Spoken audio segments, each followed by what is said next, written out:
Welcome to the CISSP Cyber Training Podcast, where we provide you the training and tools you need to pass the CISSP exam the first time. Hi, my name is Sean Gerber, and I'm your host for this action-packed, informative podcast. Join me each week as I provide the information you need to pass the CISSP exam and grow your cybersecurity knowledge. All right, let's get started. Hey y'all, Sean Gerber with CISSP Cyber Training, and today is it is CISSP Question Thursday. Yes, we're going to be talking about CISSP questions as it relates to the last episode that you had on Monday, which was 7.6.1. We're talking about incident response processes, and this is going to be covering many of those aspects that we had from the CISSP.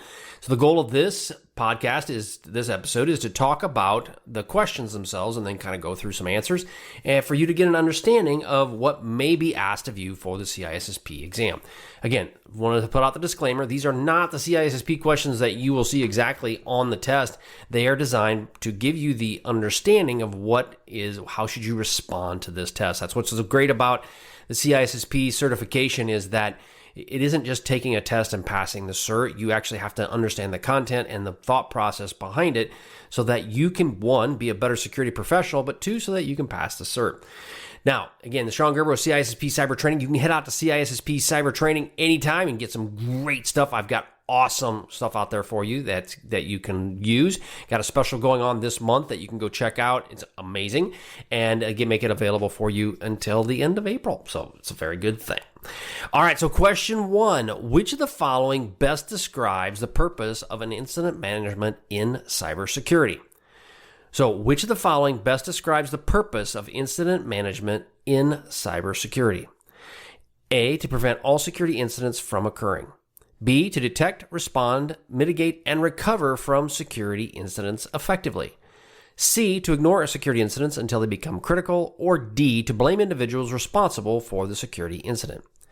So which of the following best describes the purpose of incident management in cybersecurity?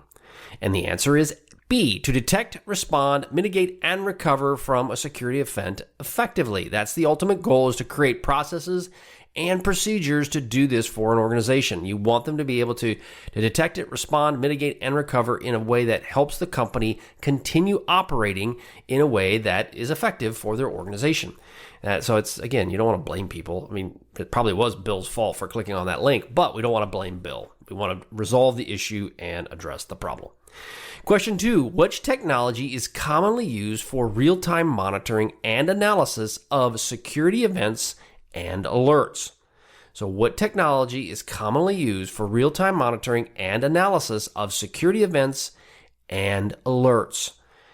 A, intrusion detection systems. B, firewalls. C, antivirus software. Or D, virtual private networks. Again, which technology is used for real-time monitoring and analysis of security events and alerts? And the answer is A, intrusion detection systems. Okay, intrusion detection or also intrusion prevention systems, they are used for real-time monitoring and analysis of security events and the alerts that are associated with them. And now the key on that, though, is they go into a place where you can actually monitor them. If they're doing it and nobody's looking at them, it doesn't really help you a whole lot. So you want to have the ability to monitor those systems. Question 3, which of the following is not a type of security incident that can be detected?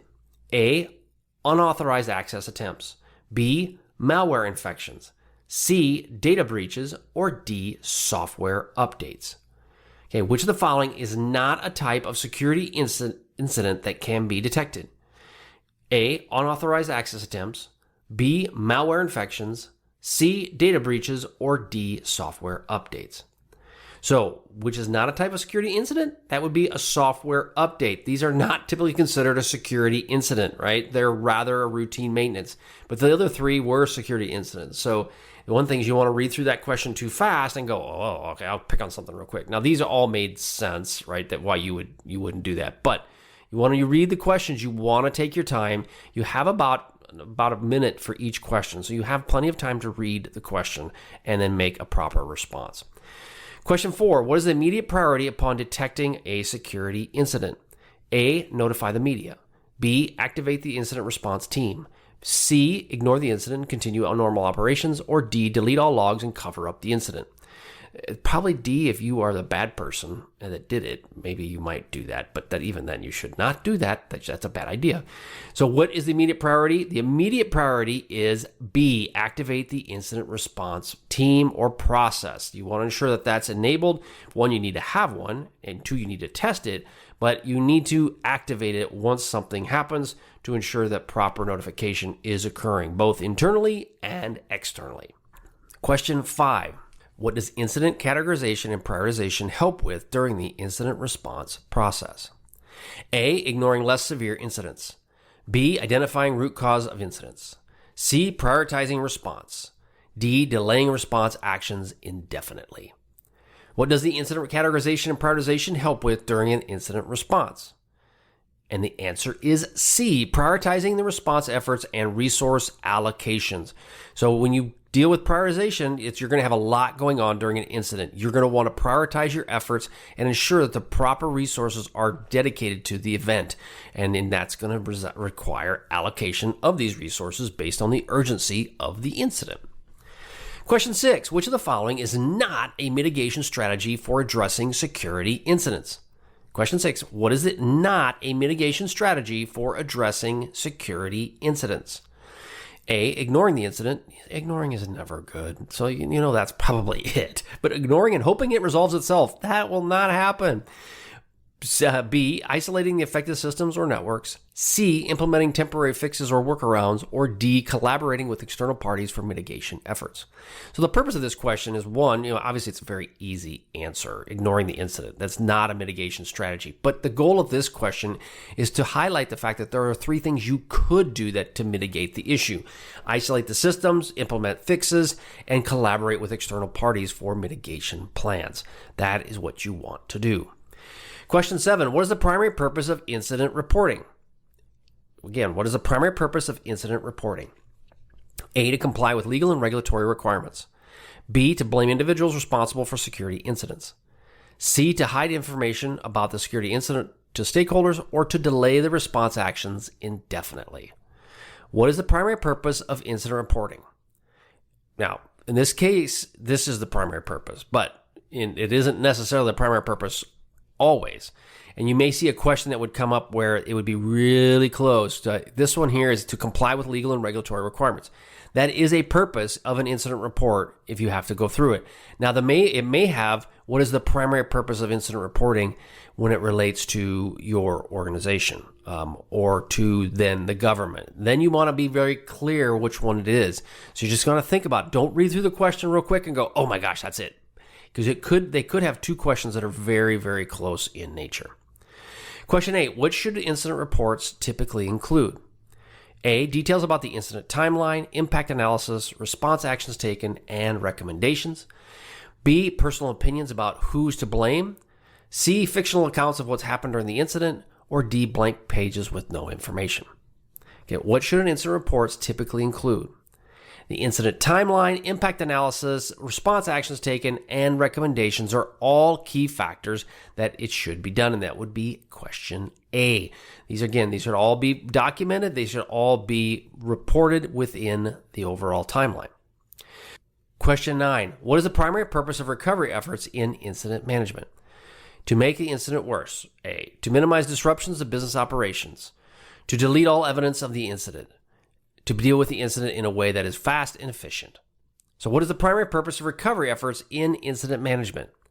And that is B, to minimize disruptions of business operations. We want to ensure that business operations maintain, and you want to have a level of business resiliency as it relates to an incident. Question 10, what is an essential component of successful incident recovery?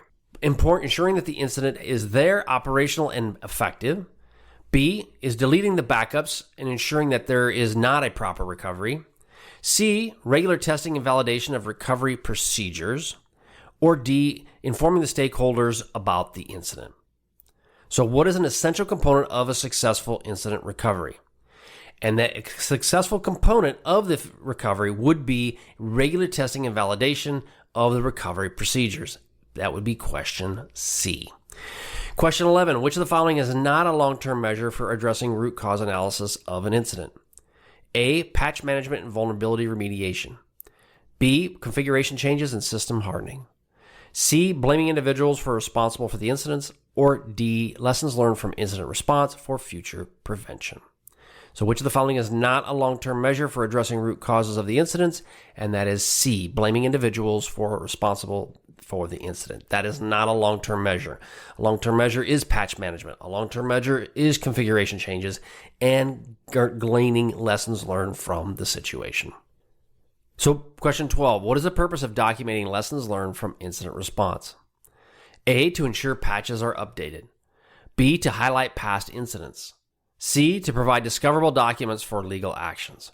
Or D, to capture valuable insights for continuous improvement. The purpose of documenting lessons learned is D, capturing valuable insight for continuous improvement.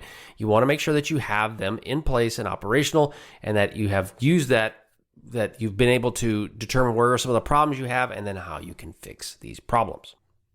Question 14. During an incident management, which phase involves SOC, or Security Operations Center, response to the incident? Considering the severity of the situation, what actions are taken during this phase? So as you're dealing with the incident response process, considering the severity of the situation, what should occur? A, detection. B, response. C, mitigation. Or D, reporting. So again, you have a SOC involved. Now, what action should be taken during this phase? And it would be B, response. Your Security Operations Center will respond to the incident. And if you don't have one, that may be something to consider, but you want to have them respond. And they are done this through SOAR, which is a Security Orchestration, Automation, and Response process.